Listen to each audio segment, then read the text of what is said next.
चलिए तो फिर शुरू करते हैं। तो फिर अभी अपन एनालिसिस करने वाले हैं राघव प्रोडक्टिविटी इनहेंसर्स लिमिटेड का। इनका जो बेसिकली कंपनी एनालिसिस लिखा है वो लिखा है फ्लोबो बिजनेस न्यूज़लेटर में। बहुत अच्छा न्यूज़लेटर है। अब इनका इजी सब्सक्रिप्शन भी आ गया है, तो आप लोग चाहें तो यहाँ से इनका इजी सब्सक्रिप्शन भी ले सकते हैं। ठीक है, चलिए अब अपन देख लेते हैं।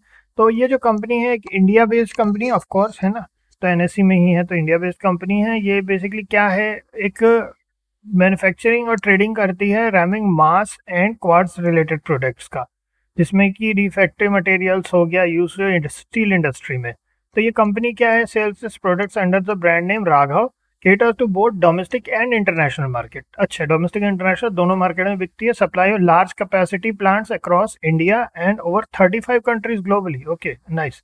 अब क्या है, आरपीएल की जो मैन्युफैक्चरिंग यूनिट है स्ट्रेटेजिकली लोकेटेड है क्वार्ट्ज माइनिंग एरिया में राजस्थान के, प्रोवाइडिंग द लॉजिस्टिकल एडवांटेज के लिए। फाइनेंशियली अभी अपन इनका फाइनेंशियल परफॉर्मेंस थोड़ी देर बाद पढ़ेंगे। ठीक है, ये जो है कि स्ट्रेंथ्स वगैरह का हेल्दी प्रॉफिट, रेवेन्यू मार्जिन की बात की है, रेवेन्यू ग्रोथ की बात की है इन्होंने। ठीक है, उसके बाद इन्वेस्टमेंट स्कोर 6 का दिया है, जो कि ठीक ठाक है ना। तो और अपन देखेंगे आगे। और डिस्क्लेमर जो है वो इन्होंने यहाँ पे लिख दिया है कि इन्फॉर्मेशन पर्पसेस के लिए किसी तरह की इन्वेस्टमेंट एडवाइस नहीं है। ठीक है, अब ये जो एनालिसिस था फ्लोबो बिजनेस का था, ये बेसिकली इनका यहाँ से इजी सब्सक्रिप्शन है। और इन्होंने एक आर्टिकल लिखा है ऑर्डर फ्लो के बारे में। तो ऑर्डर फ्लो ने ना, इस पर्टिकुलर आर्टिकल ने हमारा 60,000 रुपीज बचाया है कम से कम। ठीक है, ये बेसिकली ऑर्डर फ्लो से रिलेटेड कोर्सेज लोग बेच रहे हैं, बाकी सब चीज़ें कर रहे हैं। इन्होंने इनको बेसिकली एक्सपोज किया है पूरा का पूरा कि क्यों ये जो है सावधान रहना चाहिए कोर्स वगैरह लेने के पहले ऑर्डर फ्लो के, क्यों ये एक्चुअल में रिटेल ट्रेडर्स के लिए काम ही नहीं करता। तो हमारा तो काफ़ी पैसा बचा इससे, क्योंकि आप 40,000 का वो कोर्स था, और उसके बाद अगर आप ट्रेडिंग कॉस्ट से 20,000 मेरे 20,000 भी लेके चले ना, तो भी बहुत अच्छा बचत होगी। ठीक है, तो अगर आप लोग चाहें तो इनको सब्सक्राइब कर सकते हैं यहाँ से इजी सब्सक्रिप्शन से। तो हम तो ऑलरेडी फ़ैन हो गए इन लोगों के कि इन्होंने एटलीस्ट लिखा।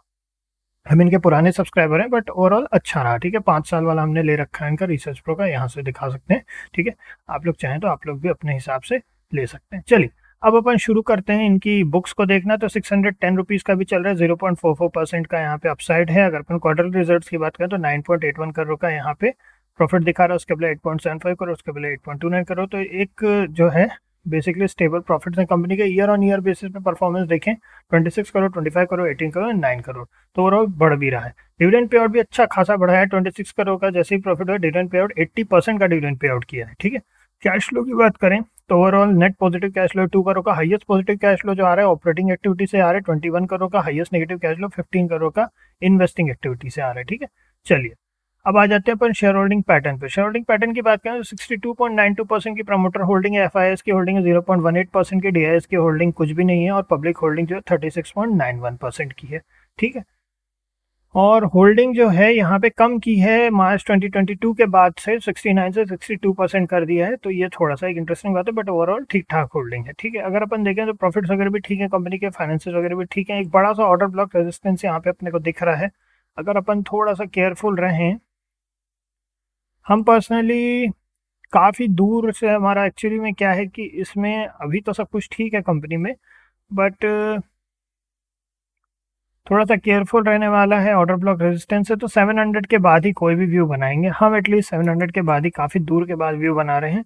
बट अपने अपनी रिस्क एपेटाइट होती है सबकी, तो हमने पर्सनली ये सोचा है कि ओवरऑल इसके बाद ही कोई व्यू बनाएंगे। बट ठीक है, कंपनी ओवरऑल फाइनेंसिस वगैरह भी ठीक है। अगर अपन इनका स्कोर देखें तो वो भी 6 का दिया है इन्होंने। फाइनेंसिस भी ठीक दिख रहे हैं कंपनी के, हाईएस्ट ऑपरेटिंग एक्टिविटी से भी प्रॉफिट्स आ रहे हैं। ठीक है, अगर अपन यहाँ पे प्रॉफिट्स की बात करें तो वो भी अच्छी खासी इंक्रीज है, और डिविडेंड भी पे आउट कर रहे हैं। तो अगर इस तरह से स्टेबल प्रॉफिट नेक्स्ट हम 1 साल और वेट करेंगे, मतलब 2025 की अगर रिजल्ट्स और बढ़िया रहते हैं, ऐसे स्टेबल रिजल्ट्स रहते हैं, तो हम एक अच्छा यहाँ पे फ्यूचर में इनको अच्छा परफॉर्मेंस हम एक्सपेक्ट करके चल रहे हैं। तो इसमें इतना ही है फिर। ठीक है, हम 700 के बाद ही कोई भी प्लान कर रहे हैं, और ठीक है देखते हैं क्या होता है क्या नहीं होता है, समय बताएगा। तो इतना ही है फिर, नेक्स्ट मिलते हैं फिर आप लोगों से। जाने के पहले इजी सब्सक्रिप्शन यहाँ से अगर आप लोग चाहें, हमारा इन्होंने काफ़ी अच्छा हेल्प किया है, ये इस पर्टिकुलर आर्टिकल ने हमारा काफ़ी पैसा बचाया है। तो अगर आप लोगों को भी सजेस्ट करेंगे, अगर आप लोग एफर्ट कर सकते हैं ज़रूर लीजिएगा, है ना। तो इतना ही है फिर, नेक्स्ट मिलते हैं आप लोगों से। ओके।